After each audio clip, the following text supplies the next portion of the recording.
Okay, colleagues, welcome guests. If we could crack straight on with the meeting. Cabinet, can we agree the minutes? Apologies for absence. Leader, I've received apologies for absence from Councillors Robert Canning, Dudley Mead and Margaret Mead. Thank you very much. Disclosures of interest, I'll assume they're as written in the wherever they're put down in the council. Urgent business, I've not been notified of any. Leader. Leader, there is no urgent business tonight, so you haven't notified me in advance. Why is there no urgent business tonight, given the shocking news that's come out today of the collapse of the Lying Green Road parking scheme and the desire of the traders of Coulsdon to see that car park put back into use as a car park as fast as possible? Surely you have something to say about that tonight, Leader. So the good news on Lying Green Road is that it will now be out of the hands of the structure it was in previously and directly in with the council, and I'm very confident that at the next cabinet meeting you'll receive a very positive report on that. So if we could move on, there are no exempt items, or the split between A and B. Can we agree? That moves us on to agenda item 6, ambitious for children. And I want to start, if I could, by welcoming some very special guests here tonight. We've got Croydon's very own MOBO award-winning international music stars, Crepton Conan, with us. So very much welcome and congratulations for everything you've achieved in the music world in the last few months. Thank you for being here with us tonight.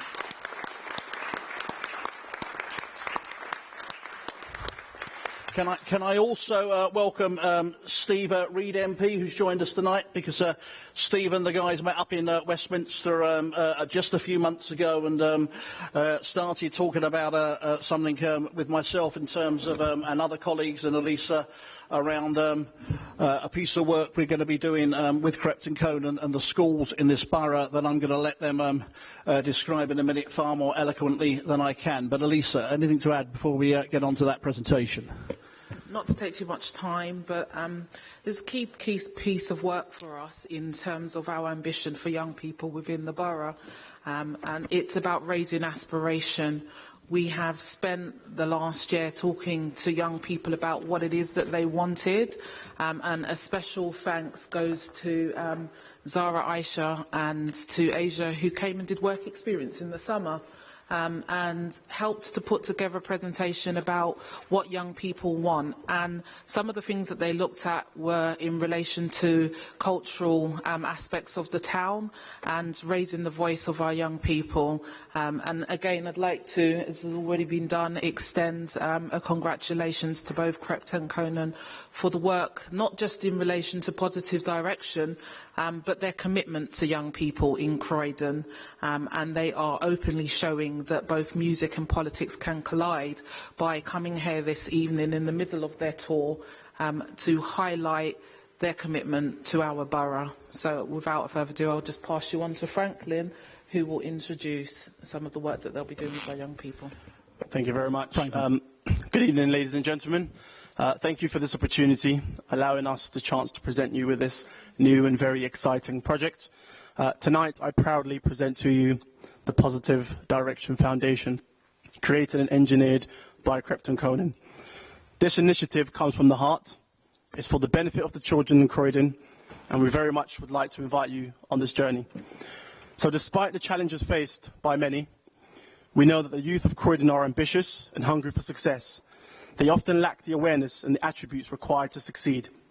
Yet they seek the power and the resource to wake up one day and independently change their situation. We want to give them ammunition in the form of knowledge and skill to go forth and dictate their destiny. Crepton Conan both grew up in the streets of Croydon. They began as unsigned artists with a small but highly engaged fan base. Following the mixtape Young Kings in 2013, they closed the year with a top 20 chart position. I'm about to reel off some accolades now, and I'll challenge anyone in this room to tell me if they know anyone else who've achieved as much in as little time.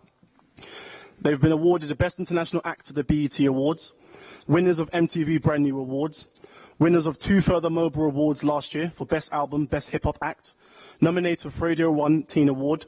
They hold a Guinness World Record for the highest charting mixtape.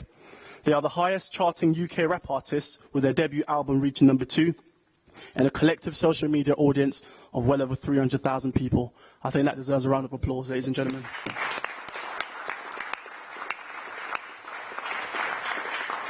They are undoubtedly the most current, young, relatable and inspirational role models for the children of Croydon. And now in a position of influence, they want to give back to their community and help harness the creative talents of the next generation. I'll now ask them to say a few words about why they're doing this before I actually give you the fuller details of what the program entails. Hello. Yeah.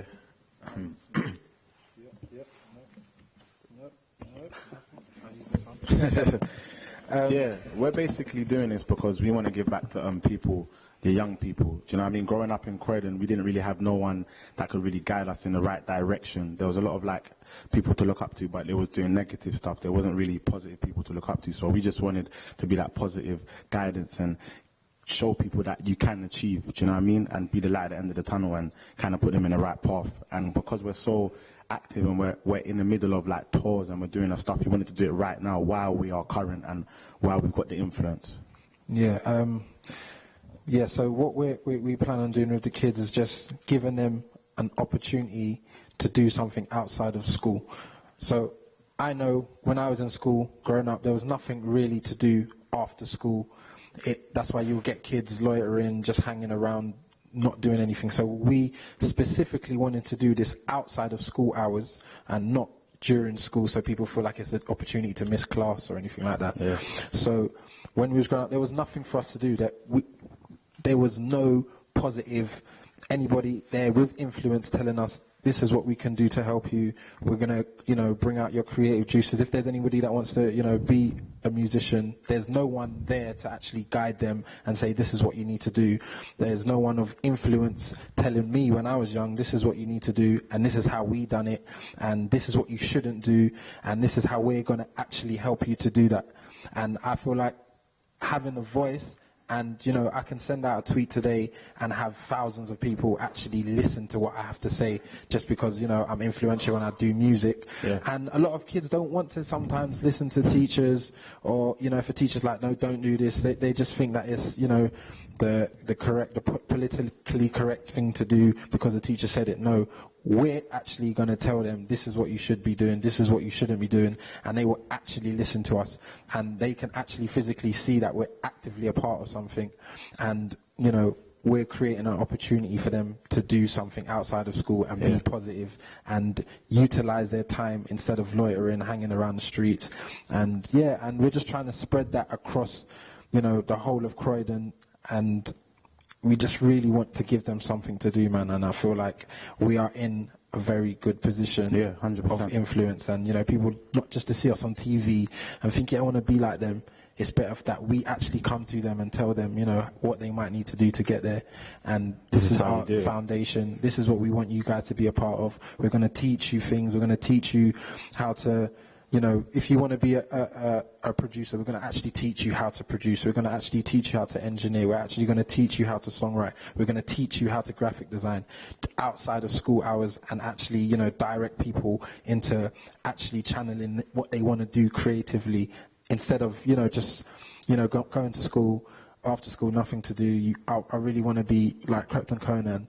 They have no idea how to do it. But we're actually going to give them that opportunity, and that's why we're bringing this personally, the PD Foundation, to Croydon, and we want to, and I know it's going to be a success, and I know the kids are going to listen to us, and we just wanted to share this opportunity with you guys as well. So, and we actually got like our direct team that we work with coming to help the children as well, so it's very direct. It's not like some people we just found off the street. It's actually people that help us got to where we are today to kind of help them. So you'll see our actual manager here.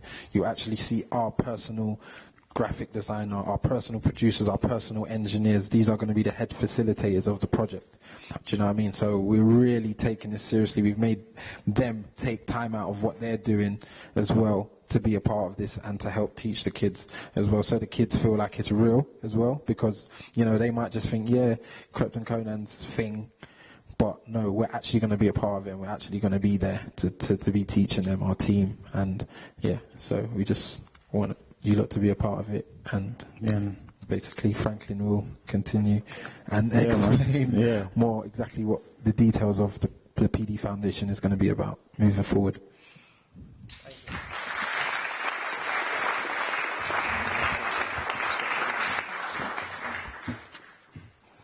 so I think they've done most of my work for me, but I'll now give you the finer detail. So the Positive Direction Foundation is an after-school creative enhancement course. It's dedicated to serve pupils of the ages between 11 and 18 in the borough of Croydon. These workshops will be organic and hopefully intuitive, offering to students that may be feeling misrepresented by the standard curriculum, and also serve as a motivational spark for those that may be underperforming. We will provide students with both technical and practical skills that will harness their individual talents. We want to enrich and fulfill students by helping them develop a deeper understanding of life in the entertainment industry, whilst also embracing knowledge from the very own industry experts. The fact is, our young children, our friends, family members are all influenced by popular culture, and mainly music. We think it's time we educated them about the realities of the industry. The skills gained from this program will empower students to improve their social and academic ingenuity, as well as enhance their employability potential. The workshop will be facilitated by individuals, as Crepton Conan mentioned, who are current practitioners in their field. So the head facilitators, we have Adisu, who's the owner of Critical Media, Nia, who's a singer-songwriter, and JC, who owns a music studio and is an engineer. Between them, they have worked with the likes of Tiny Temper, Emily Sandé, Megan Good from US, and of course Crepton Conan. They will act as the lead facilitators and design the content for 3 core subjects: creative and songwriting, sound engineering, creative programming, and graphic design. Students will be measured against objectives and provided with performance plans to track their progress from start to finish. They will be aligned with a talent development manager who will work with the facilitators to identify and nurture talented individuals. We want to create an ongoing mentoring partnership and perhaps create the future X Factor stars or Britain's Got Talent winners right here in Croydon. The structure of the program will consist of 2.5 hours per workshop, 60 hours total learning time per student, ongoing one-to-one mentoring sessions with the talent development manager, credits for attendance that can be used towards awards and academics, an online community, Facebook, Instagram, Twitter, and a website for all participants to connect and network. Also, a closing ceremony for students to showcase their work to Crept, Conan, and other friends. With the help of Croydon Council, we have selected the following schools to be the very first to participate in this exclusive experience: Harris Academy, South Norwood; Archbishop Lanfranc; Oasis Academy, Shirley Park; Norbury Manor; and finally, a collaboration between the Pupil Referral and Virtual School for Children. Each school will have the opportunity to offer 30 places for the program. We want to work with students who are identified as having potential, those that may be vulnerable, at risk of exclusion, or even underperforming. The program has already been trialled and tested with great success. On the 6th of July 2015, we took the PD Foundation to Walworth Academy in Southwark. 24 students took part in the workshop with 100% positive feedback. 91% felt that they learned something that could be used in day-to-day life or at school. 91% rated the experience to be 7 or more out of 10. Now, bearing in mind, these were students that had been identified as disruptive, underachievers. We were amazed by the level of engagement. This will be a unique and exclusive experience for the youth of Croydon that will leave a positive, lasting impact on our community. Students will benefit from developing social and academic skills that will lead to improved conflict management and hopefully better school attendance. Our aim is to offer professionally trained industry experts to facilitate the workshops, professional equipment to deliver the best experience for pupils, a sustainable talent referral system to help the transition once talented individuals are identified. Eventually, we want to target up to 300 pupils in Croydon and upskill them firsthand with experience from industry experts. This is an exciting alternative to keep pupils busy and engaged after school time, which can prevent them from committing or being victims of crime. Lastly, you will have a community of people that feel valued for the investment made towards their interest. Now, if technology will allow me, I will show you a short clip of our trip to Walworth Academy in July last year. Now, technology may not allow me to do this, but if it doesn't, then no, it won't allow me. But this was a clip of our trip to Walworth Academy, which just demonstrates how things will be on the ground once we get into these schools. And if it doesn't work, I will quickly wrap up.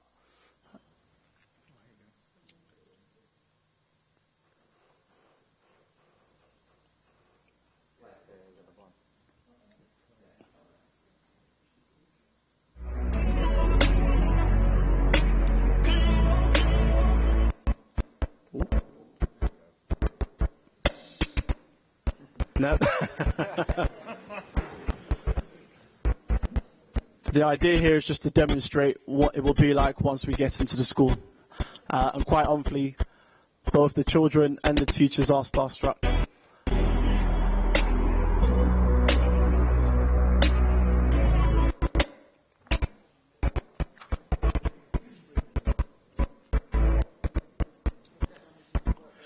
Yeah.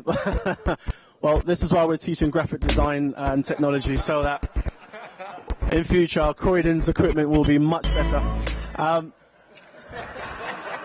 Despite the small hiccup there, I think we're all creative enough in this room just to try and visualize what sort of impact this will have once we're on the ground.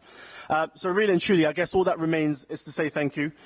We look forward to taking a step in the right direction and changing the lives of our children and hopefully the future of the children to come. Thank you very much.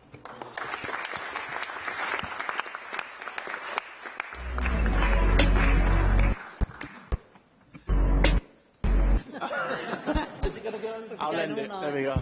So thank you very much indeed, and thank you so much, Corruptor, because I know, as I said at the start of this, you wanted to be here yourselves, and you've also just want to stay for a further few minutes because we're going straight into the next agenda item here, which kind of, although it wasn't planned that way, there's a very strong link with the work you're talking about, and further good news for the young people of Croydon. So if we can move on to agenda item 7, investing in our young people, the outside youth zone. I'm slightly nervous here because I understand we got a presentation, so I'm hoping the kit's up to that. Who's leading on the presentation? Mark, over to you. Nice to see you again. Yes, nice to see you. In Croydon this time, and Indeed. over to you. Thank you very much. Yeah, slightly nervous because I'm about to try and play a small video as well. So we'll see if that happens. And then after that, I'll flick through a quick presentation if that's okay.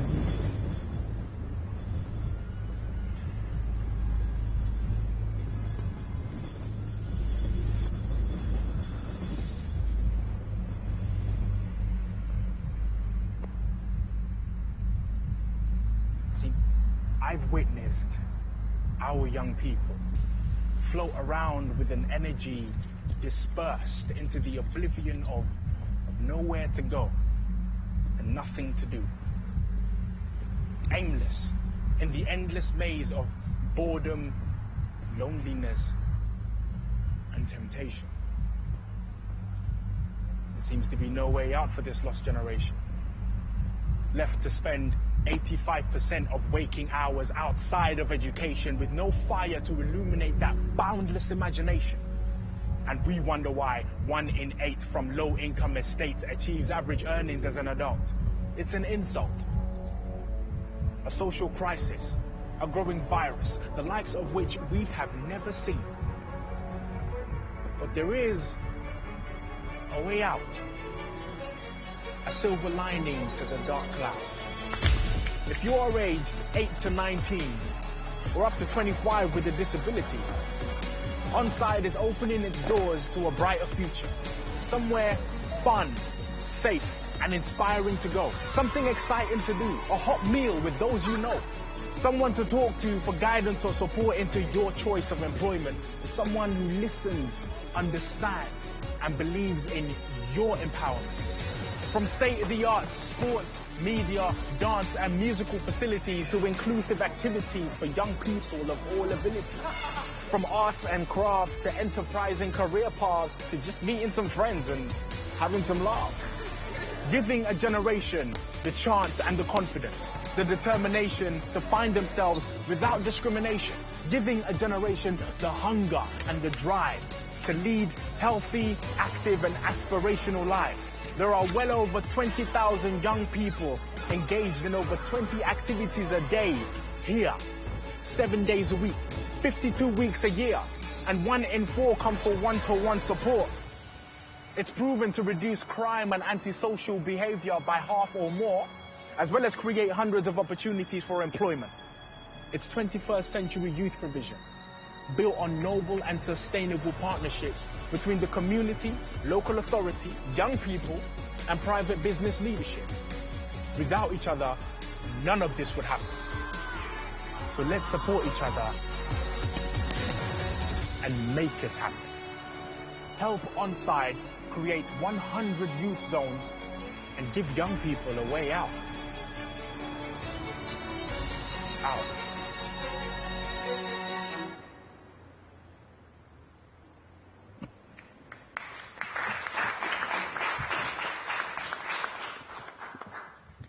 Thanks. I'm just going to take you through a very quick presentation. I will flick through it as quickly as I can. So I'm Mark Ward. Simon Baker, who works in our London team, unfortunately has had his tonsils removed, but for those of you that know him, fortunately he can't talk.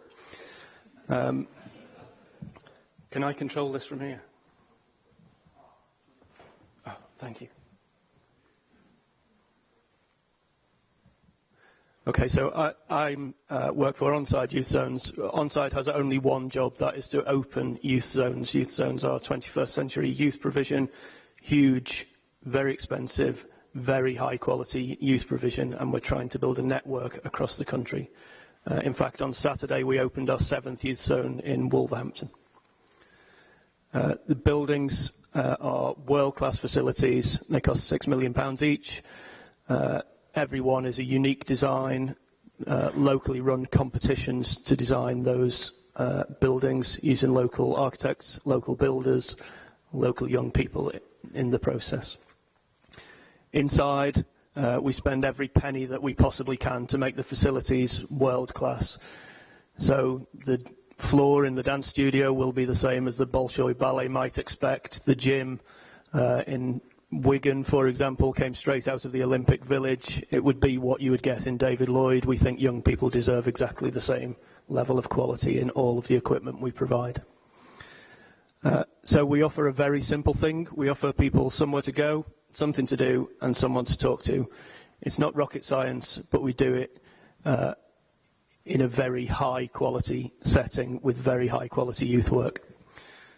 Although Onside opens youth zones, we don't actually run them. They are all run by a locally created brand new charity. So in Croydon, that would be a Croydon-led charity led by the private sector in Croydon, with the council as a strategic partner and a member of the board. Part of Onside's role is to ensure that each of those new youth zones lives by Onside's DNA, and these are just some of the elements of that. So Onside Youth Zones are open 7 nights a week, all the way through the year. We have tried opening on Christmas Day, but people don't want us to, so we open 364 days a year instead. Every session, every time the building is open, there are a minimum of 20 different activities taking place, and young people can dip in and out of those as they choose. They need no specialist equipment, no particular specialist clothing. They turn up and they can have a go at anything they want to do, and all of that is for 50p per visit. Every youth zone has a cafe restaurant where you can get a hot, nutritious meal for less than £1. And of course, we have an expert team of staff and volunteers. I'll talk about that a little bit more in a moment. There are some unique aspects to Onside's model. So it's a private sector-led board. It's a private sector-led organisation. The majority of the funding comes from the private sector. Successful local business people putting their hands in their own pockets and paying for these, or paying a significant proportion of the cost of these premises. That helps the sustainable funding model because more than half of all of the ongoing costs will be met by the private sector. Indeed, it's significantly more than half in the proposed Croydon model. I've talked about the buildings. The partnership is between the local authority, the new charity, young people and the wider community. Just a little bit about impact. I could talk about this for about 2 hours if you'd like, but I'm guessing you don't. But some examples there. So 89% of young people, when surveyed, are feeling more confident. 80% are getting better marks in school. And on the left-hand column, there's a calculation of what local authorities receive as social benefit from their investment. In fact, this is based on a local authority contributing 40%, whereas in Croydon the proposal is that they would contribute less, 30% in the first 3 years. So the social return on investment would be well in excess of 7 times for each pound. So this is what we do, and the slide doesn't work properly, but it costs £6 million to initiate and build a youth zone. The proposal in Croydon is that the council would provide 3.25 million of that, and Onside would deliver the rest of that capital funding. There are some numbers missing from that wheel. So the pink, which is young people, should say £100,000. The £5 annual membership, 50p admissions, and whatever is paid over for food adds up broadly to about £100,000 a year. The local authority in Croydon, the proposal is that there will be a £300,000 contribution. £100,000 of that will be payment by results, essentially based on health outcomes. Another 100,000 which Onside will secure from trusts and grants, and then we'll deliver 500,000 of private sector revenue income year on year with an initial 3-year commitment. To deliver that, what we do very briefly is go out and secure 20 founder patrons, each of whom commits to pay £25,000 per year for the first 3 years. And if you add all of that up, it's £500,000. So that's private sector, local business people putting their money where their mouth is to support the young people of Croydon. We're provisionally looking at a site along Whitehorse Road. I have to say that Nathan and Paul and the team have been fantastic in terms of the offer of a variety of sites. I think this was number 9 that we looked at.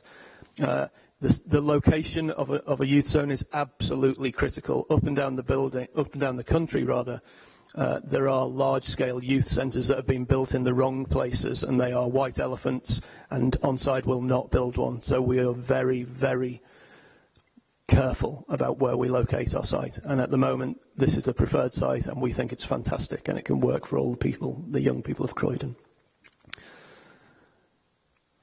So very briefly, we'll provide a safe and inspiring space for young people in Croydon.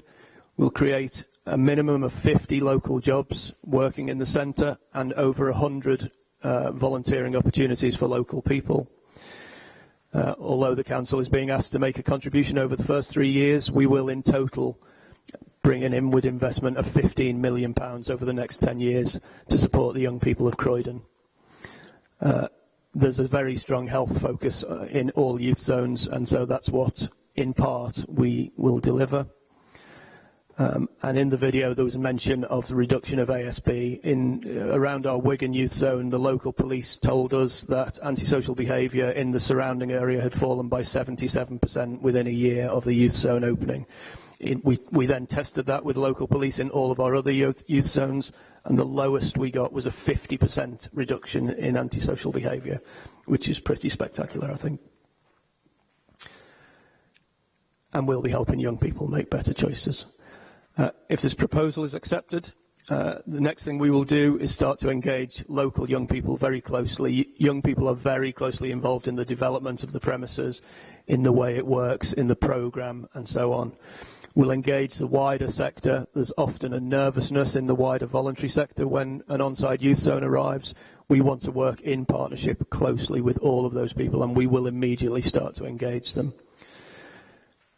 We'll close the capital gap, because if the council is willing to provide its funding, we will provide ours, and that is the deal that Onside offers. We'll obviously get into the process that leads to a building, so the whole pre-planning work, local design competition, planning, and then construction, and Onside manages all of that process, including procurement, so we don't get too tangled up in long-winded procurement processes. We'll then deliver our revenue campaign, which will deliver, in the first instance, a minimum of the first 3 years fully funded £1 million per year. And our intention is to open in the early part of 2018.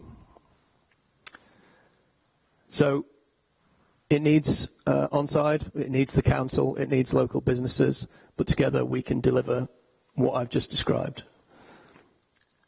So thank you very much for listening, and I'd be happy to take any questions if that's...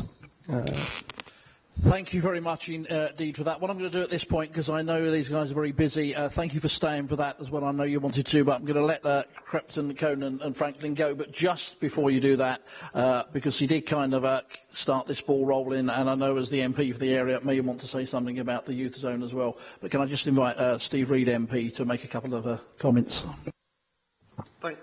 Thank you very much, Tony. And this isn't maybe quite as glamorous as the Mobos, but it's going to make a very significant difference for young people in Croydon that you have come here tonight. And I just wanted to thank Crepton, Conan and Onside for the projects that you've talked about this evening. They are wonderful for our community and our young people. And I think what links them together, Leader, is that they both see our young people in this borough as an opportunity, not as a problem. As an opportunity. And what our young people need, particularly those who are maybe going down the wrong path at the moment, is they just need to be given a chance. And these two young men in particular are an inspiration for young people in this borough. And I'll give you a little example of how I know that. I was walking through Thornton Heath and I spoke to two young teenage girls and they said, "Oh, what are you up to?" And I said, "Well, I'm meeting tomorrow Crepton, Conan. Have you heard of them?" And they both nearly collapsed on the pavement in front of me. The reach that these two young men have to young people in this borough is phenomenal. And they've chosen to use that power they have as role models for good and to bring about change. They've never forgotten where they came from or the challenges that they overcame in their own lives to become as successful as they are today. And they've come here tonight to give something back to the young people of Croydon, and I think that is an incredibly strong thing to have done. So I wanted to thank you for that. I first met the two of them in Parliament. We talked about a youth organisation we're going to set up in Croydon to give young people a voice. We're working together on that already. But the other initiative was this project you've seen tonight. And they asked me, did I know how I could help them to get this going? And I said, well, as an MP, there's not a lot I can do myself, but I know a couple of people that can help. And that was the leader of the council and Councillor Elisa Fleming, and together with their colleagues at the town hall here, they've put the work in to bring this project to life and to make your vision for young people come true. So thank you for what you do. I think you're absolutely phenomenal and a real inspiration to young people, not just in this borough, but we care about this borough the most. What you're doing will change lives. Thank you.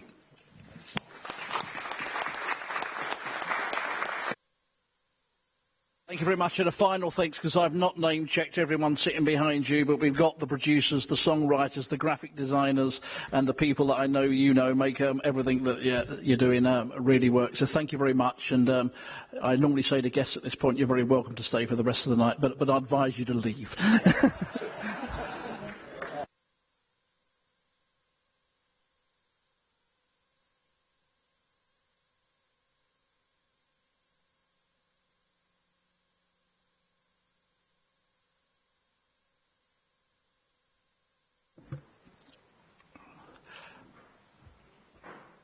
Okay, so questions to officers, to Mark, Elisa, but do you want to add some words, especially our recent trip to Wigan, I think? And just very quickly before we move on, I just want to offer a vote of thanks just to the officers at the back, to David, in particular to Shelley, to Doinwing in relation to the youth zone. I just say everybody at the same time, and in relation, and also to Emily, because the work that we've been doing over the last 6 months in relation to aspiration for young people and just the discussions have been, one, beneficial but inspirational. So I just want to say thank you for your commitment. I know it's just been kind of ongoing and it will continue, but thank you. Yeah. Okay, and in relation to Youth Zone, I mean, we went along and I visited with Doinwyn and the leader and went up to Wigan, and just to say that it was really inspirational. One of the things that wasn't highlighted for me, which I found interesting, was that all of the youth zones are individual in terms of the design of the building. And so the youth zone that will be developed, hopefully, in Croydon and will be unique to Croydon. And I think it's an exciting opportunity for young people to ensure that we're not just looking at, which is important, and we're going to be moving on to a standards paper shortly, but it's ensuring that as well as academically we're meeting young people's needs, that we also meet their emotional and physical needs, just in terms of mental stimulation outside of school.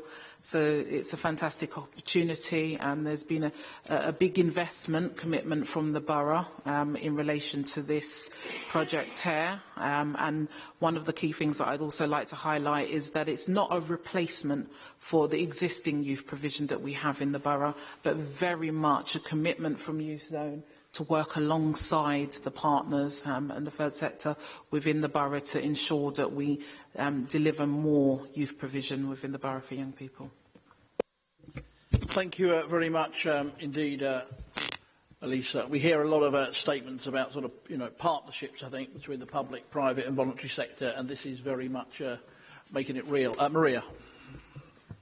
Thank you very much, and could I thank everyone involved in the two presentations. I thought they were very interesting and inspiring, certainly in the first case and hopefully in the second one. It is a big commitment from the Council. I just have, and we certainly welcome it and wish it all success. I do have a question about the location, because as we know that, and I think as you signalled, it is the offer to young people and also so it's the offer and where it is located are, I think, the two most important things. Well, the offer looks fantastic. The location is, I think, not as accessible as it could be, and I wonder what the other sites were looked at. That is my one comment. Just one more question as well. You are asking for a fee. It's a small fee. Do you think that might act at all as a barrier to the most deprived in the borough? Those are my two questions. Mark, you happy to take those? Certainly. Accessibility is one of the absolutely key issues to us. I mean, if we had our choice, we would have the youth zone bang in the centre of town because that's the most neutral location we could find. But we know that that's not necessarily possible anywhere in London. It's not even possible in Manchester, where we have a youth zone. So we believe the access in terms of bus routes and in terms of walking routes along Whitehorse Lane is actually one of the best sites we've been offered. We did look at some other sites which were on tram routes, but there's there are easy calculations you can do about how long it takes a person to travel from one part of the borough to another by public transport, and this is the best of the locations that we were offered. So we think actually it's accessible to a majority of young people in the borough. We know it can't reach every single young person in the borough, but there wouldn't be a location that could do that, if we're being honest. Sorry, excuse me. And so I've completely forgotten the second question already. I know what it was, sorry. Yes. We make a conscious decision to charge. We know that 50p to some families and to some young people is a great deal of money, and we don't take that lightly. And we've considered it very carefully, but our view is that there is a value which young people attach to things that they pay for, which is greater than the value that they attribute to things they don't pay for. Part of the consequence of that is the way that young people behave and the way that the buildings and the premises are preserved by that behaviour. I hope those that have visited youth zones will vouch for the fact that they're 4 years old and they look brand new. I would also say, and this is an important point, that we get to know all of the families of all of the young people who use our youth zones regularly, and we've never denied entry to a person that genuinely couldn't afford the 50p. We have very, very skilled youth workers who work the front desk, and they make sure that that never happens. Thank you. I'm the same, Maria. I mean, I had the same questions. I went to Wigan, and I know another trip's being organised, and certainly yourself, clearly, and any other members opposite who want to go on that trip or another trip. We can talk about things all night in this chamber, but nothing is more powerful than actually being there and seeing it in action. So that's a very open invitation, hopefully. Councillor Tony Letts. Thank you very much. Can I say to Mark, thank you very much for a brilliant presentation. It does happen to be, the unit you're looking at happens to be in my ward. And if I could say, Leader, two things. First of all, to Councillor Gatland, that if you went down to the current youth centre, on that or near that site, you would find a group of young people outside playing basketball. And if you talk to them, you'll find they come from New Addington.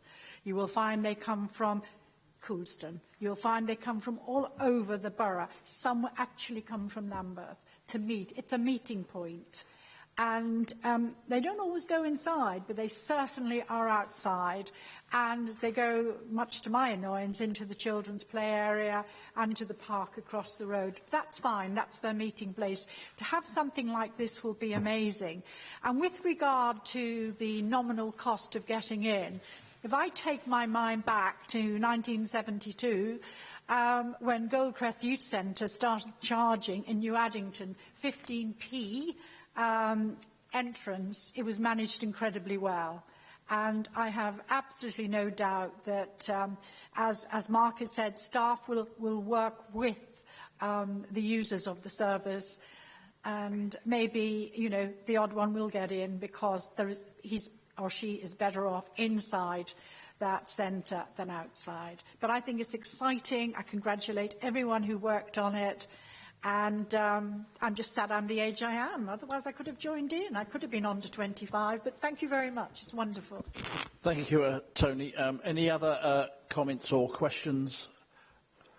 No. So are we happy as a Cabinet to agree and proceed, and then much exciting and challenging times lies ahead? Elisa, anything to say in there? No? Excellent. Thank you very much for your work on this, and again to all the officers involved.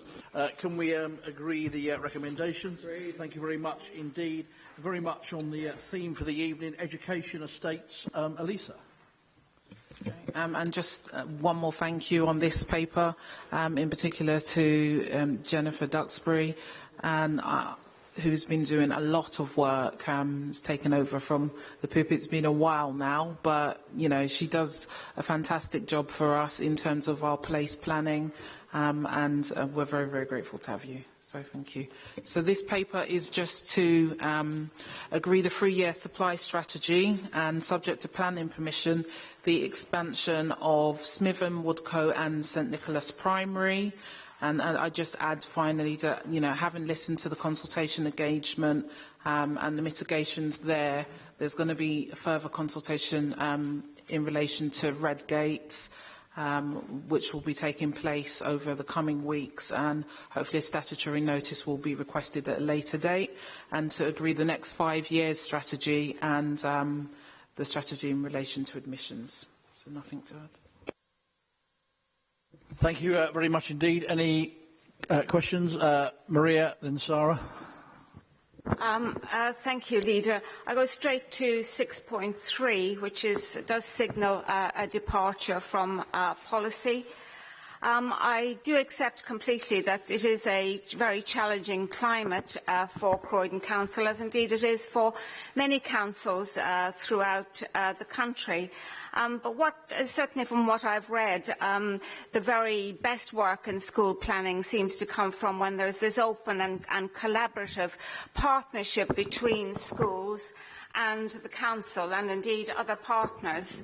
And in that way, instead of the feeling that the council is imposing a solution on a school or a group of schools, that the solution comes because the school and the parents and the general area understand the challenges that the council faces, and also the opportunities, because of course with academies, although it is difficult, there are opportunities, and I really believe that if that strategy was in place, perhaps there wouldn't have been so many objections in Coulsdon, to the Coulsdon expansions, that perhaps people might have understood the opportunities that there are there a little better. And I'm just wondering if there is such a strategy in Croydon, because it doesn't seem to be here. So that's my first question. The second one is about the free school programme, which you set out that you will now be engaging with. So can I ask, will you be engaging positively with this and looking for suitable sponsors, and appropriate sponsors? Because clearly that is very important. And also, if there isn't a suitable sponsor, or indeed a suitable site, what plan B do you have, and what strategy do you have to deal with that, so that parents can be reassured that there will be school places for children in Croydon? I don't see that here, so can you reassure me that that is there, that you do have a plan B?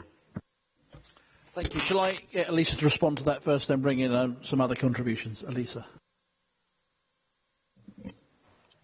In relation to the first point, in relation to the expansions, one of the things that I would say, specifically in relation to Woodcote and Smitham, is that we did look at the reasons that have been put forward, and I know that there are concerns there, but what we have done is offered mitigation for the reasons that were put forward that raised concerns, i.e. traffic, etc., and how that would be managed. And that kind of rolls into your second point in relation to the free schools. And just to highlight that actually, in terms of our strategy, it has been a combination of different routes, so whether it be an expansion of a school, or some schools that have academised, or new free schools. And in relation to the Coulsdon area and the issues there, what we've done is we've looked at our supply strategy, and there is a plan in place that ensures that there are sufficient school places that are available for all young people in this borough moving forward. And as such time as is required for a new school to be built, then at that stage we will look at the possibility of building, if need be, a free school. And just in relation to the word, about used in terms of positively, suitable and appropriate, the only thing that I would say in relation to that is that we've ensured that all of our schools in the borough are of a good standard, and that they provide a good education to our children, whether it be in the primary sector or in the secondary sector within this borough. And there is a commitment to ensuring that we have good providers, whether it be academies or free schools. Thank you. I should add, in terms of trying to plan how we're running services, as we sit here tonight, we still have no news from the government in terms of the allocation that was £32 million last year in terms of investment to schools. So we could have a slightly more hopeful approach from up the road, as a little bit like the situation we're seeing with the Home Office in other areas. I think Whitehall needs to step it up a little bit, because the longer we wait for confirmation of those sort of figures, hopefully the more difficult these things become. Sarah. Thank you. You mentioned Redgate School.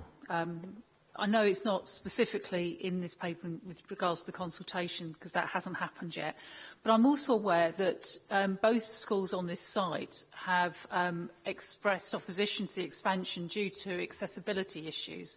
I just wondered what work you've done on that before the consultation starts, and whether that will be addressed within the consultation going forward. Because I know that site very well, and it is very constrained, particularly getting onto the site. So it is a major problem, and I just really want to know, what's going to be done about it.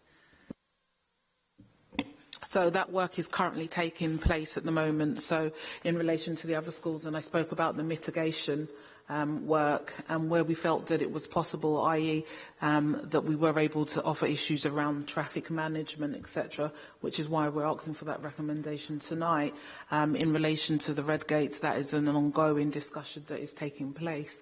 and it's only once we feel that, if possible, there is mitigation that can be offered, that we would be moving forward, and if not, then a different discussion may be taking place. But that was genuinely why, you know, in terms of consultation, we do listen, and if there is an issue that we aren't able to resolve, we will take the opportunity beforehand.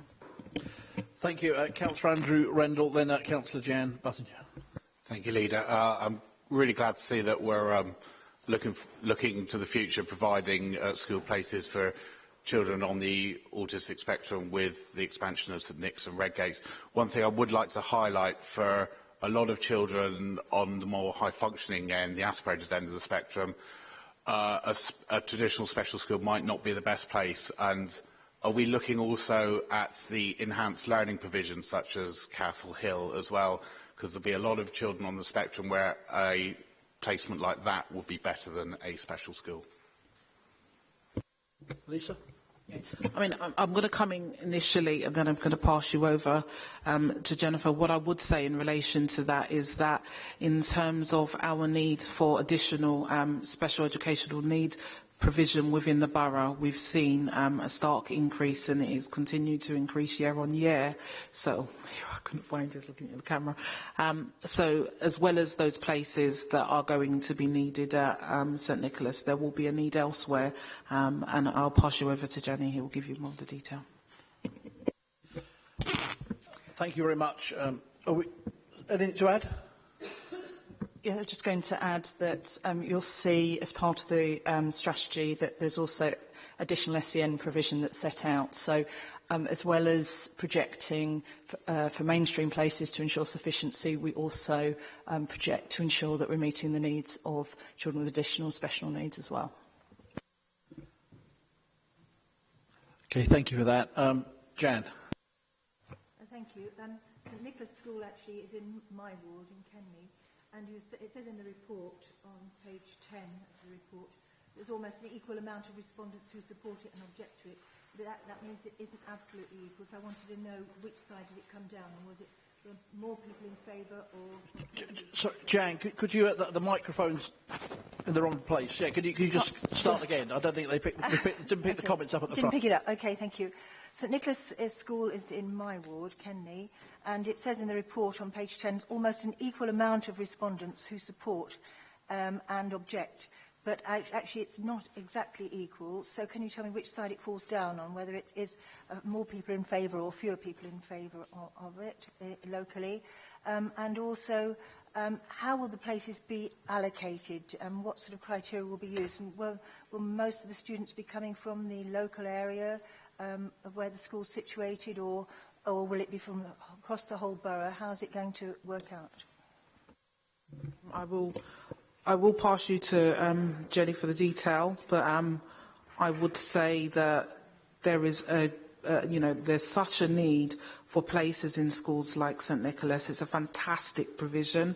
My niece went to St Nicholas to declare an interest, and it made such a difference to her life that I would just stress that as many children as possible that can benefit from that experience and indeed improve their quality of life should be able to do so. And so I welcome the proposal, but I'll just pass you. Be happy for me just to talk some specific numbers. So the more detailed information about the statutory consultation is actually in Appendix 2C. If I can refer you to 3.3, there are 12 that supported the proposal, 12 objected to the proposal, and one wasn't sure about the proposal. That's just for the fine detail of numbers.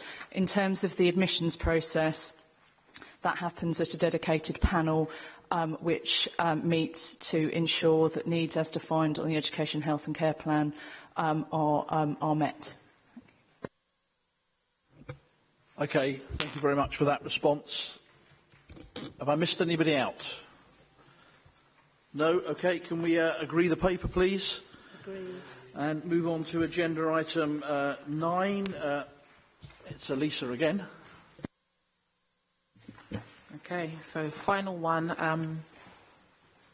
even I'm losing. Bear with me a moment.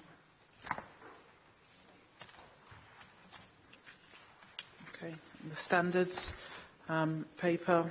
I'm not going to take too long on that. I feel like I've been speaking back to back, but it's just again to agree the recommendations. And I would like to, in particular, just highlight how well we are doing in the borough in terms of our education quality and our standards and our commitment, not just from our teachers, but also just the officers in relation to ensuring that all of our schools are moving either towards good or outstanding, and just to look at our GCSE results in particular, which showed that we're doing significantly better than the national average. From 5A star to C in English, including English and Maths, and whilst nationally results have fallen by 0.6%, ours have risen by 2%. So I really think that we should commend our pupils within Croydon for the excellent achievements. Thank you, Elisa. I'm sure everybody would want to pass on their congratulations whilst making it clear no one is ever complacent, least of all you. Maria. Thank you, Leader. Yes, I know schools and pupils work very hard indeed, and it's good to see schools improving, and that's clearly what everybody wants. I do have one concern, and that is around Key Stage 2. I understand some concerns were expressed by the, was it the Ofsted inspector, around school improvement at Key Stage 2. And so if we look at 3.6, if I could ask Councillor Fleming, is she happy that this improvement plan, as it were, will address those concerns that were brought forward? I'll start by offering my assurance that I am happy with the improvement plan that's been put in place. And I wasn't able to attend the meeting with the Regional Schools Commissioner, who came in and spoke personally with Paul Greenhouse and David Butler. So I'll pass you over so that you can comment on that in relation to our Key Stage 2. But there is assurance given that they are happy with the proposals and the plans we've put in place. Thank you. So the issue at Key Stage 2, which we're asking ourselves questions about, and which Ofsted was also asking itself questions about, is the a slight disjoint between the very positive Ofsted judgments of our primary schools. Now 90% are judged good or outstanding, compared to only 64% in summer 2012. That's a massive improvement. Whereas our end of Key Stage 2 attainment isn't quite where we want it to be, a few percentage points below both national and London and statistical neighbours. How do we explain that? Well, we explain it by clearly recognising the successful work that's been done around leadership and management. That's improved a lot in lots of schools. Also, the real strengths that there is in progress being made by pupils at Key Stage 2. Those two factors are very significant in Ofsted coming to the judgment that it makes about individual schools. It sees the work with children across all year groups in a school and makes judgment about all year groups, not just the end of Key Stage 2. So that's a very important and significant difference to just a test. And when we've had to improve leadership and management, quality of teaching, pupil progress in a number of our primary schools, in a way we need to get those things right first before they have a direct impact on attainment. So we believe that we're well positioned now for the improvements that have been made to have an impact on attainment at the end of Key Stage 2, as well as pupil progress. And when we talked with the Regional Director for Ofsted, at the end of that discussion, he said, "I am assured." Thank you. But I think that was an important discussion that took place, and it was the right question to ask. Okay, I've not missed anybody. No, can we agree the paper? Thank you very much, colleagues. And moving on to agenda item 10, Ambitious for Croydon Performance Update. Very much a different paper from the old style. I think it was called Croydon Counts under the previous administration, but it should have been subtitled Croydon Counts, but only the numbers we like. This is very much a different paper. This is looking right across the council, looking at both the areas where there's clearly huge amounts of progress being made, but also very much looking at the areas where we need to continually focus and increase performance in some places. Councillor Simon Hall. Thank you, Leader. Just to reiterate that point, on section 3.1 we show the table of performance on the different measures. What we haven't done here is sought in any way to shy away from the fact that there is a lot of work to do in a number of areas, but that actually incredible progress is being made and very good performances on ambitious targets in many, many areas that affect the residents of Croydon, because a lot of the measures, it's worth saying, are not things which are totally solely under the council's control, but much wider in terms of the quality of life of residents of this borough. So what this represents is the fruits of a huge amount of work that's been done since May 2014, but also is honest in reflecting that there are areas where there is a lot more work to do against the ambitious targets that we have set in this document. And I'll leave it for now and happy to take questions. Thank you very much indeed, Simon. Councillor Pollard. Well, thank you to Councillors Newman and Hall for the spin, and I was particularly amused by Councillor Newman's remarks about only the things we want to report, because the first thing I noticed when I looked at this was the mysterious disappearance of the number of incidents of fly tipping figure, which was in the last one but isn't in this one. I suppose we should address this to Councillor Collins. Is that an acceptance that you've given up on this one, and that you've been an abject failure in all of the things you said before the election you were going to do? I think you'll find it's on the monthly dashboard, because Councillor Collins has tripled, doubled and then some the amount of prosecutions this council's taken in terms of fly tipping, because there was zero under the regime you were a part of, Councillor Pollard. Jason. Thank you, Leader. If I can refer to page 279 of the pack.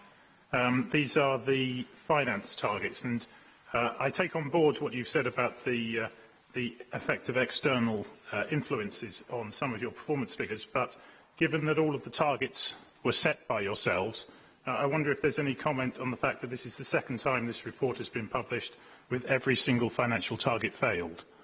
If I can draw particular reference on this report to the percentage of agency workers, there was a target of 10% set, and an achievement of 12.4%. I would have thought when we're under considerable financial stress, the percentage of agency workers would be one of the key performance targets that you would be cracking down on. So any comment on that one as well would be welcome. Councillor Simon Hall. Thank you. I think it's worth saying that in terms of council tax and non-domestic rates, one of the things that with hindsight distorts the year-to-date target is the fact that we've offered the option of residents and businesses to pay over 12 months rather than 10 months, which means that the phasing of the money coming in is different, but that's us recognising the pressures that the residents of Croydon are under. So what I'm confident we will see is that the year-end targets will be achieved on those two. In terms of agency, I'm glad to say that it is now reducing because, for example, as part of the work that we've done to manage in-year pressures and also the restructure, for example, of business support, we've seen a large reduction in the number of agency workers. But this also reflects, and it's in one of the answers to a council question next week, the fact that rather than bringing in expensive external consultants in a number of areas, such as, for example, the digital and enabling transformation, we have taken on people to do that who are employed under agency contracts, which means we have direct control and that there is a more scope for their knowledge and skills to be embedded within the organisation. So whilst that is there's no doubt higher than I would like it to see. I think there are a number of factors, such as restructures that have gone on, such as that shift to using contractors rather than expensive external consultants, that go some way to explain that. But there is a lot more work to go in this area, and we'll need to ensure that we come back on track on these various measures. Thank you very much indeed, Simon. Just for the record, because it is something that we see every month, and in my case more regularly than that, but for the record, Councillor Pollard, you will see on page 270 the percentage of fly tips removed. You'll also see that but some of the figures only start from September, because in terms of this administration making it a priority. But at random, the current figures are 80, running off the back of 82.57 last year, 428 fixed penalties issued, significant number of prosecutions, but that number will be out of date only because Councillor Collins has ensure there's even more prosecutions in the pipeline since these papers were actually drafted. In fact, I think if you saw in the local paper last week, a number of vans were being towed away to meet their maker, I think. And that's very much the message that rings out from this administration. Unlike the previous administration, we will simply not tolerate fly tipping and criminal fly tipping in this borough. If you're caught, you will be prosecuted. Councillor Collins knows where you live, so that's the warning.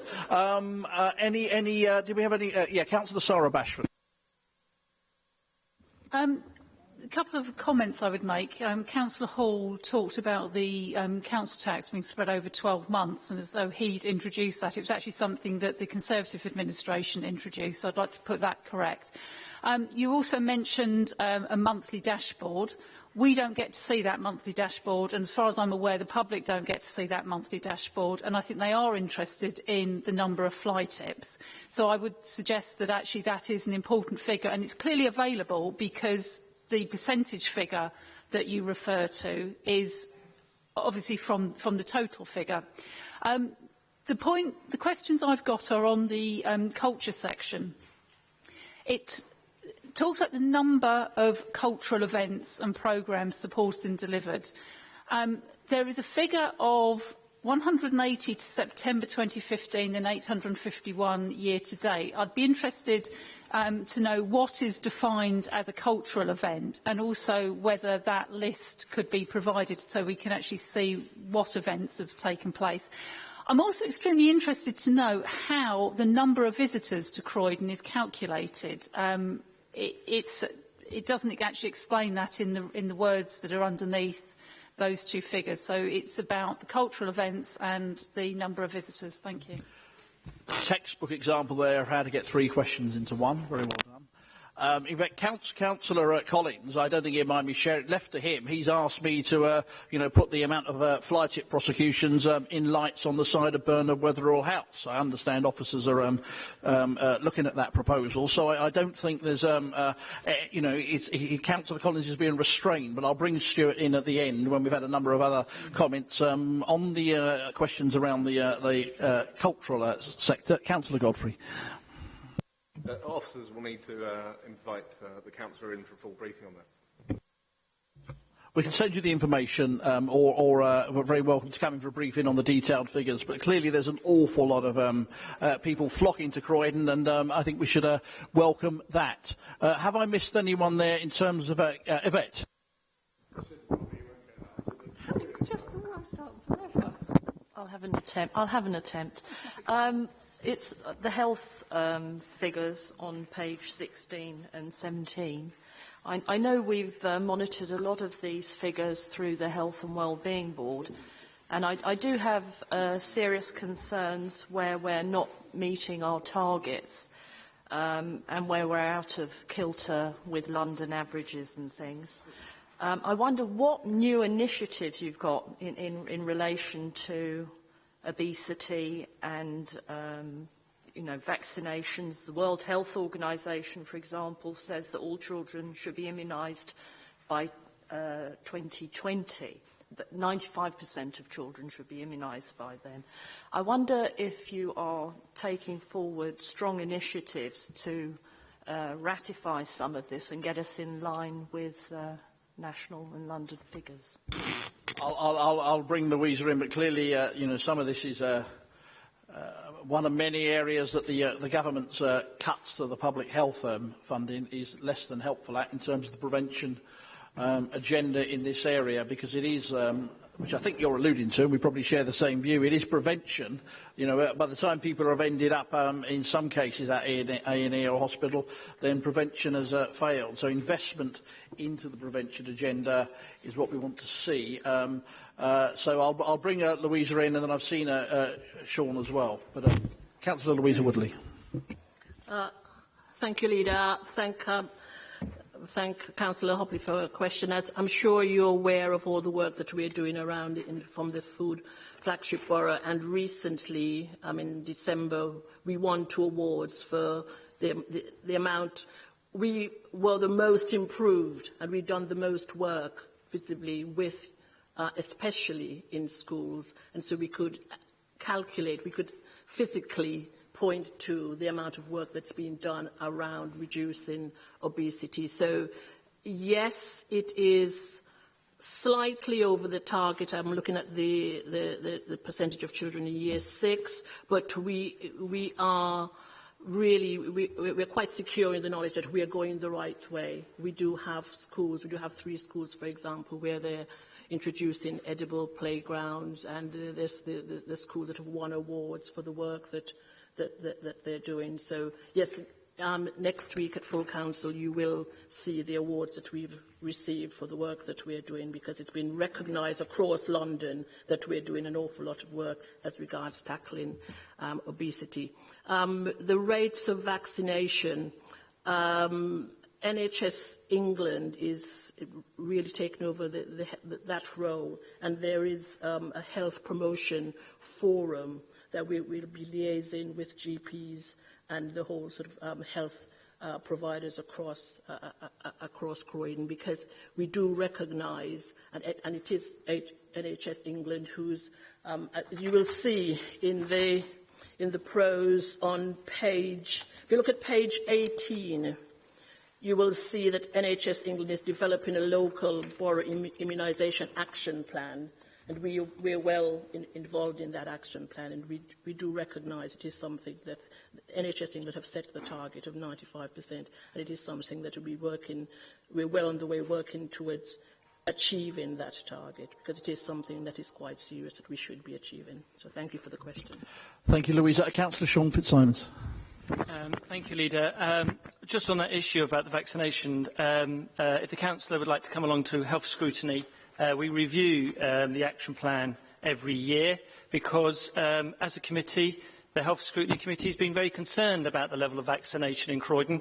I've been on that Health Scrutiny Committee on and off for 20 years, and I have to say vaccination dropped to a very low level because of the Daily Mail scare stories that scared off particularly many middle-class parents, and it's now taken 15 years or so to get levels up to a decent level. But we have been concerned because it does fluctuate, as we all know with statistics. It's never normally a trend line, just go always up. But yes, you're more than welcome to come along to Health Scrutiny, because we do spend an hour or 2 every year looking through the figures. Just on a second point, I don't know whether you noticed, Leader, but the issue about the dashboard, it's on the actual the Croydon Council Don't Mess with Croydon website. There's a monthly PDF up there. So if Councillor Bashford also would like to just maybe, what I found, if you just put in Croydon monthly dashboard, Don't Mess with Croydon, it's like the first thing on Google. But that may be a new thing for some people. Yeah, I think Councillor Bashford's rapidly catching up with the digital age. That's meant as a compliment. Councillor Maggie Mansell. Yes, thank you, Leader. I think since we're talking about vaccination, this may be a moment to just remind people and hope that this message goes out to everybody concerned that flu has arrived in Croydon, in London, and it's a good chance to get to your GP or your pharmacist and have the flu vaccination. I believe that there is a press release going out to remind people that there's still time to get those vaccinations. It is an H1N1 virus which is coming over, and the vaccination which is being offered does target that particular virus. So it should be more effective than was true last time. In fact, it should be very effective. I've had mine. That was a public health announcement from the Chair of the Health and Wellbeing Board. So we're getting all advice here tonight at the Cabinet, and I hope everybody's taken that on board, because it can be a serious issue, certainly for the elderly. Any other questions? Yvette? Thank you. I'd just like to ask Councillor Bee some questions about the transport figures, if I may, on page 31. I find that the first couple of figures here on the second line are a little bit confusing, because the performance is not actually listed within the time frame 14, 15, 15, 16, and then you've got a separate percentage against the target. So it's not actually clear what's your target and what you're actually trying to achieve here. So I wondered if you could explain those figures to me. It's the second line as you move along those figures. Percentage of local authority principal roads, A roads and M roads network where maintenance should be considered. You've got 9%, 2014. Then you've got the target 5% and the performance 4%. And then in the following line, you've got 13%, 6%, 6% target achieved. It's the way they're actually presented and the figures for the current year in performance.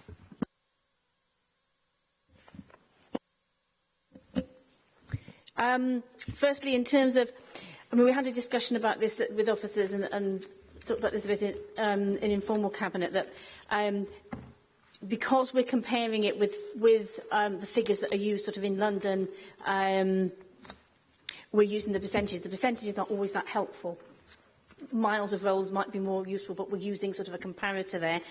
In terms of the time frame, I think those are the periods which are available, but I can check with officers about when this is made available to us, because some of these are TfL roads as well as ours, so we just need to, I'll get that clarified in terms of where they're put together and how that time frame is arrived at. There's a bit of the road ones don't seem to lend themselves to sort of interval monitoring.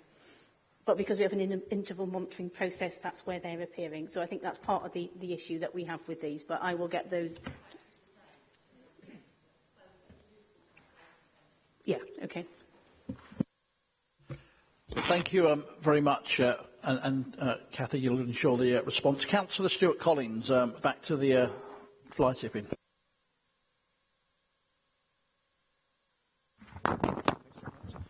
Yes, in terms of the statistics, I mean, we have been producing those online since 2014, so that's November 2014, and I did tell you at a scrutiny committee that it was very important that we were accountable to the public and we produced those, and they're very easy to look up online, and and it is important. But what I would say is I think there is a role here for the opposition spokesperson on this area, and it's unfortunate he's not here tonight to be actually, and he may well have a good reason for being missing tonight, but what he hasn't got a good excuse for missing out on is informing you and keeping you informed as an opposition shadow cabinet about what the trends are across London, what's happening in terms of our performance, because he's clearly not spoken to you about it. Because one of the key, well, why are you so ill-informed? Now, one of the key measures that we're looking at, which is actually a proper statistic when you're judging about how clean your streets are, is not so much how many fly tips there are, but it's how quickly they're being cleared off the streets. And our criticism when we were in opposition was the fact that the fly tips, when reported, were taking a long time to be cleared. Only 3% were cleared in 48 hours. Now, obviously, what we have done is raise that performance to a much better standard, and we're up to 75% averaging around that mark to clear them up quicker. So people are actually seeing the council going out and reacting to the reports, and that's what's the most important thing about keeping your borough clean. And any of you that travel across other boroughs will find that fly tipping is a problem across the whole of London. And it's talking about local government association, which Phil should be reading documents and that, should be seeing that we're all working jointly together to try and get government to have some more powers for councils in terms of enforcement, but also working on how we can do behavioural change. Myself and our officers are going across to other councils, and other councils are asking us how we're doing it, because Don't Mess with Croydon has got an area about education, and this year you'll find that we'll be concentrating on a number of methods of advertising the fact that it's wrong to fly tip in some really controversial, possibly, so that people actually listen and take notice of it ways. You'll find some advertising and some material that we're going to use this year that's going to be really hard-hitting, spelling out, you know, to people that it's actual council taxpayers' money that's being wasted, and us having to clear up so many fly tips. But also, Phil, if he was more interested, and your own group was more interested about what was happening in terms of recycling and the amount going into landfill, you'd see that across the country, a lot more contaminated recycling is going into landfill, for instance. So it's quite clear that in the UK, we've got to get a message across about recycling, about not putting so much into landfill, and about doing the right thing when you've got to dispose of waste. So, you know, I'd rather we didn't play political games about it. I'd rather we actually got on and tried to work together in Croydon. And let's concentrate on the key stats. And the key stats are how quickly we clear things, how many people we're catching and prosecuting, and the work that our officers did, our enforcement officers did with the police on catching some of these businesses that are illegal, going around dumping stuff in our streets, was brilliant. 4 vehicles seized, with a potential of 4 prosecutions. The last one we caught like this got 6 months in prison. And other councillors are actually asking Croydon about how good the campaign is and saying, that's fantastic. You know, your results there are good. What are you doing? And, you know, we've been put up for awards with Don't Mess with Croydon. Hopefully we'll win. But you should be looking at that and saying, actually, this is good, and working with us on it. But, as I say, it's a very blunt tool just looking at the number of fly tips. We've got a massive change in the behaviour of a tiny minority of people that make all this mess. We've got to get it into their heads it's wrong. And, you know, backing Don't Mess with Croydon's the way forward. And, obviously, have a look at the dashboard, because the dashboard doesn't just say our good stats. It also says some of the things that are difficult. And we'll all agree, I think, in this room, there's way too many fly tips in this borough. And, you know, it's a problem across the whole of London and the UK. Thank you very much, Stuart, for that. It sounded like an invitation from both yourself and Councillor Stuart. The other Stuart, to take Councillor Thomas out with the two of you next time you're out on one of your road trips. Look forward to that happening, and very much I'm sure Councillor Thomas will join us to congratulate all the officers concerned in terms of the nomination for the LGC Award for the Don't Mess with Croydon campaign. I was getting ahead of myself there, a nomination, but hopefully a award to follow. So thank you very much indeed for that. Can we agree the paper, colleagues? Thank you very much. If we could move on to equally important piece of work, hugely important in terms of outcomes for people's lives, the transformation of adult social care, agenda item number 11. We have a short presentation, Louisa.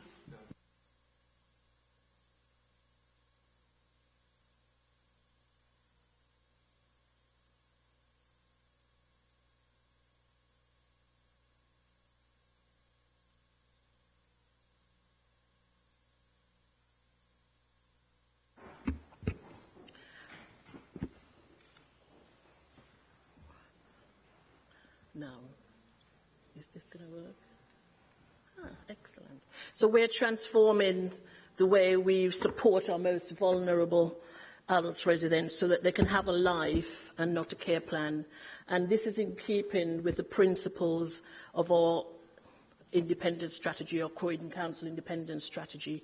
So we'll be fairer, having people be independent, and people be able to exercise choice and control, which will mean, for example, having an increase in direct payments. We'll be promoting health and well-being through connecting people to their communities and having more focus on supporting recovery, living independently, and enhancing resilience. Now, this transformation is essential to deliver a financially sustainable adult social care in response to reducing budgets and increasing demand. But it's not just because we have reducing budgets. I must emphasise that our focus will be to move to a system that's based on personalisation and self-directed services, thus providing better outcomes for our most vulnerable residents. And the transformation of adult social care will have a significant impact on commissioning and contracting. And commissioning arrangements will clearly be affected by personalisation, with a potential reduction in the volume of directly commissioned services and the need to develop the market and commission new services that are not part of the current offer. For example, there would be a need for more personal assistance, and commissioners will work with universal services, such as leisure centres, for example, to develop tailored services for people with a direct payment. The operating model as is, in this model we are focusing only 10% of our current activity on initial assessments, 20% on reablement, recovery and rehabilitation, but a full 70% on long-term support in a traditional type offer, which creates a dependency culture, and there's a lack of choice and control, and it's hugely expensive. And we're aiming to move to the operating model, we're calling it the to-be operating model, in which we use the People's Gateway service, community services including information, advice, advocacy and support, and focus 50% of our activity on helping residents to make informed choices and stay independent, as well as carrying out our Care Act duties, doing assessments, and ensuring that issues around safeguarding are observed. And this will allow us to have 30% on reablement, recovery and rehabilitation, and then home in that 20% of our activity on the far smaller number of residents that we will have then who will need long-term support. And of course, we will have contingent reviews which will continue to help people connect back with their communities and networks and prevent further decline. So we should get the transformation will result in the whole person care where people will have better access to advice, information and targeted prevention. People will be supported through enablement, reablement to be as independent as possible. People will have more choice and control, leading to higher levels of satisfaction, resulting in the comments, the sort of comments you can see up there. I shape my own care around the outcomes that matter to me. And very importantly, right at the bottom, everyone involved in my care knows my goals and works together as one team. Right, in the transformation, we have 4 work streams, which you can see there. A life, not a care plan, just already started. We are engaging with service users, carers. For example, we've already had a meeting at CASOP, which is the users panel. We'll have a financially sustainable adult social model care, which we focus on demand management and financial control, commissioning for personalisation, and finally we will get to the new model of adult social care. Now, I referred to the fact that we've already been to CASOP they've already had a session on the transformation of adult social care. But we will be meeting with CASUP again, and we will be involving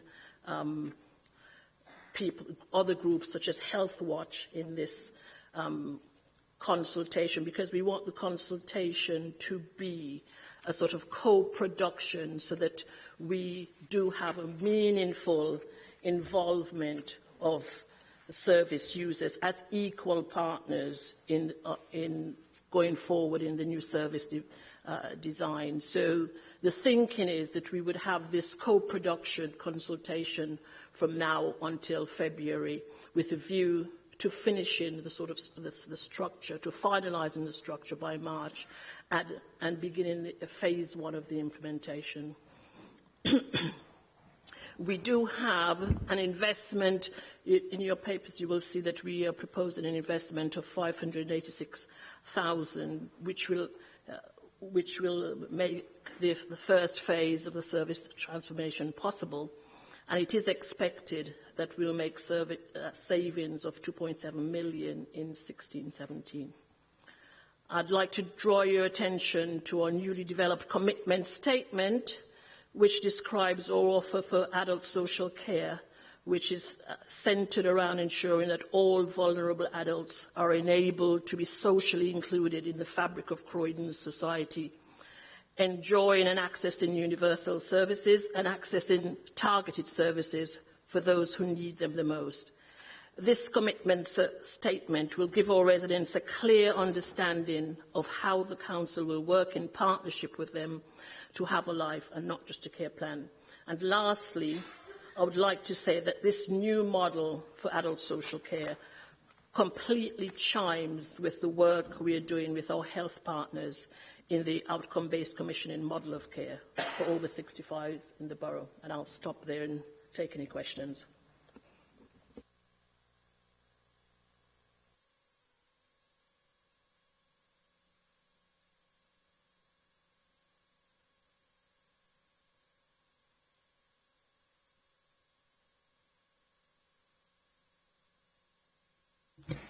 Thank you very much, Louisa, for that, and to all the officers for their hard work on putting that together. Any questions? Yvette. Thank you, and thank you for the presentation. I do fully support the transformation work and personalisation, and endorse, that elderly people want to stay in their own homes for as long as possible. So I do fully support that work. I know there are issues that CASUP have raised, because I've attended all the meetings. I know they have concerns about direct payments and a number of the new issues. But my major concern is with the current contractual arrangements that we have and the contracts that the Council have in place now. There's going to have to be significant changes to implement this new structure. And I know you quote 586,000, but there is going to be almost an upending of the contracts and a changing of how that's going to work in order to deliver and support this transformation, in order to also save that 2.7 million that you talk about. So I wonder if you could tell me what you intend to do in terms of those contracts, some of which are quite long-standing. Thank you. Paul, do you want to comment on the issue with the contracts? Sorry, Louisa. I was going to... So inevitably, we believe this process is a process that will take 3 to 5 years to transform adult social care in the way that we want to. So there's an opportunity through that sort of timescale to amend contracts as they come up for renewal, but more significantly, to talk with providers proactively, to explore with them ways in which, through working together, we can together manage the market more effectively, because providers themselves will want to work with us to establish a more effective menu of packages of support that are more meaningful for people. Thank you, Paul. Simon, I know you want to add something to that. Yeah, I mean, just to emphasise, I think sort of a whole approach to commissioning in this and a number of areas is to shift away from big, rigid contracts. Now, there are some of those in the area of adult social care, but in a number of cases, there's either frameworks where we can vary and reshape quite easily, others where, because it's quite specialist, there may be have been spot purchases and so on for specific users in the past. So what we're looking at is having refreshed frameworks and much more of a partnership arrangement with some key providers, so that we can very much move away from some of the old model. And of course, with direct payments and the personalisation, some of that will be facilitating the choice, setting up the contractual arrangements that facilitate users and their advocates making choices for themselves. And that's part of the commissioning framework work that we're doing to refresh that in this area. I don't think I need to add anything to that, but just to say the area around providing more personal assistance will be the nut that we really need to crack, because as I said in the presentation, there will be a change, as you can appreciate, from the directly commissioned services. So obviously, as Paul has indicated, there will be a time lag when we are changing to the sort of personally designed services that people will desire. And you were at the meeting with CASOP. I know that in some quarters there is a bit of a fear of direct payments, because I think the phrase direct payments by default was picked up, and it almost was seen as something that was being imposed. Quite the contrary, it will be something that will be, as I said, it's more co-production, a working with service users and carers and everyone involved involved in the health economy to make sure that we shape something that people feel that they're a part of. Thank you, Louisa. Can we agree the paper, colleagues? Sorry, Chair, if I could just thank, very remiss of me, I must thank the officers, Pratima and Solansky and Graham in particular, and for all the hard work they've done in getting us to this stage. So I'd like to thank them. I'm sure we all echo that. Fantastic effort and much appreciated. Huge detail and this well transformed lives. Cabinet, can we agree the paper? Thank you very much. Moving on now, another very important report before us, the Equality and Inclusion Annual Report 2015. Councillor Mark Watson. Thank you, Chair. This is an update on the progress against the equality and inclusion priorities that we set in March 2015. It reports back now. We will be setting new priorities in March this year going forward, and using the Opportunity and Fairness Commission to inform many of those priorities. I think it's worth just pointing out some of the things in this report and that we have achieved: getting the London Living Wage employer, the Opportunity and Fairness Commission, the work we've done to tackle domestic abuse and sexual violence, very high-profile work that's making a real difference, the flexible working policy, the excellent work we've been doing around digital inclusion and getting many people across the borough more digitally enabled, the jobs brokerage service, the People's Gateway, which has received good press coverage recently, and excellent work there, and the Select Committee was down here recently looking at our work on the Gateway, and actually incredibly impressed about what the system we put in place that is actually very people-focused and taking a holistic approach to many of those services. The work we're doing to get young people into education, and the Value Croydon work, which I think is particularly important, integrating equality and inclusion within the procurement framework. So I think it's worth reading the report, because it does set out some really fantastic things we are doing to make the borough a stronger, fairer borough for everybody. Thank you. Thank you, Mark. Some important landmarks in that, and it shows, I think, as well, even in tough financial times, that the council, working with others in terms of policy, can make a huge impact and difference. Any questions on the report, colleagues?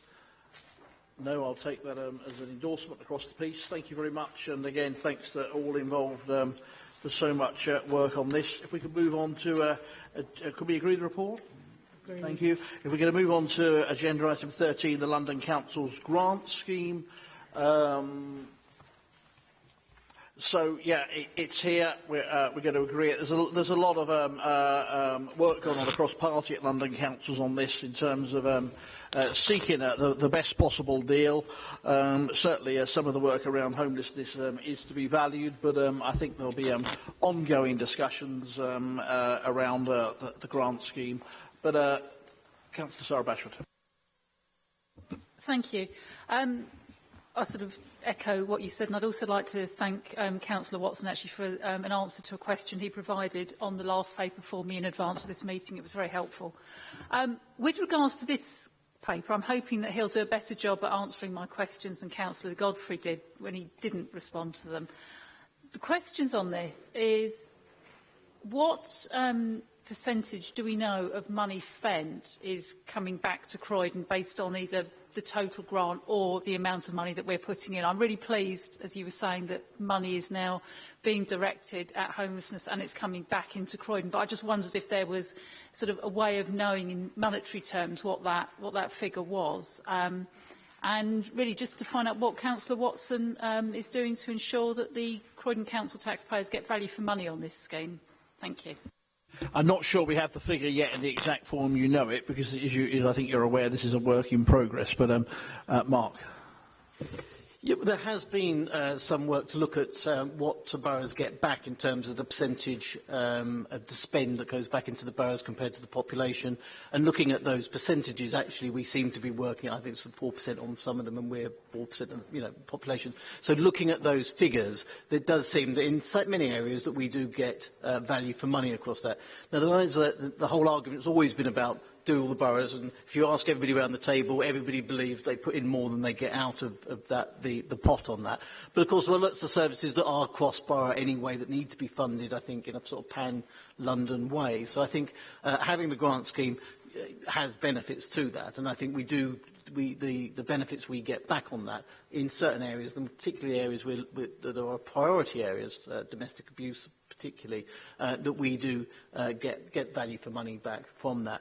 I'm actively involved on the committee up there. We're looking at the priorities going forward. The priorities that they are looking at, poverty, homelessness, domestic abuse, very much aligned with the priorities that we have as a borough. So I think from that point, the money being spent London-wide is also matching the very things that we would want to be spending money on anyway, because they're the priorities that we want here. So on the whole, I think is it the scheme that we would invent now, but it's the scheme that we've got. I think we can do as much as we can to try and make sure that Croydon taxpayers get good value out of that. And so far, what we're looking at, I think, actually, on the whole, in the priority areas, that it is more or less coming back to what you would expect it to, with all the difficulties there is in trying to work out exactly, who benefits if somebody gets accesses a service in one borough, but they live in this borough, etc. So you've got to take into account that a lot of these issues that they're trying to tackle are cross-borough anyway. Thank you, Mark. Councillor Butler. Yeah, thank you for those comments, Mark. I think I just want to add to that, particularly in the cases of homelessness for our young and vulnerable people, and also around domestic violence, that often involves some kind of displacement from the area that you actually live in. So it may be our people that are receiving those services in other boroughs, but it's because of those issues, particularly when it comes to vulnerability around homelessness, that they're not actually based in Croydon. So that knowing that there is a service out there for our young runaways or for victims of domestic violence, overall in London, I think is really important. Absolutely. Thank you very much. Alison, can we agree the paper, colleagues? Thank you. Moving on now to the recommendations in terms of the scrutiny subcommittee. Some excellent work here. Chair of Scrutiny, anything to add? Nothing to add, as they are from Kathy and from Simon. So if they've got anything else to add, but thank you for both cabinet members considering our proposals. Kathy. Yeah, I have an update on the position regarding a new station at East Croydon. We had a meeting with Network Rail. They've made it very clear that in their submission to government for funding for the Brighton main line improvements in their next investment period, that does include a new East Croydon station. So that's good news, but obviously we're still waiting to hear confirmation that the funding will be there. But it is a very high priority to get this done by Network Rail. That's the plus. On the negative side, I mean, we are concerned that the operators in particular are tending to run the trains more for the advantage of people who live out of London than people who live in London, hence the reduction in stopping in trains in Coulsdon and Norwood Junction, and we will be taking this up with the train operators. Thank you. I think yes, and that's having been in some of those conversations, so it's a very strong message about Croydon's growth that we have that growing commitment to the new station for Croydon, but we want to see a much better service, I think, across the piece, not just for Coulsdon and Norwood Junction, as Cathy's alluded to, in terms of some of the train operators and the way they've been letting the people of this borough down. It's simply not acceptable, and we need to see a radical change in terms of that service and a radical improvement. Okay, if there's no more comments, can we agree that report? Thank you. If we to the next agenda item, Councillor Simon Hall. The contracts that have been approved in the last period under delegated are listed. Just in case it's a query on the highways report, that's an automatic extension that happens provided that the contractors met certain performance standards, which is why it's done under delegated. Thank you very much. Any questions on that? No. Can we agree that paper then, please? Colleagues, there is no Part B because we try and avoid that and have the entire meeting in Part A. I think it's been a very interesting evening. Thank you to everybody who's contributed, who's now left, and for everybody who's been here. Thank you very much and good evening.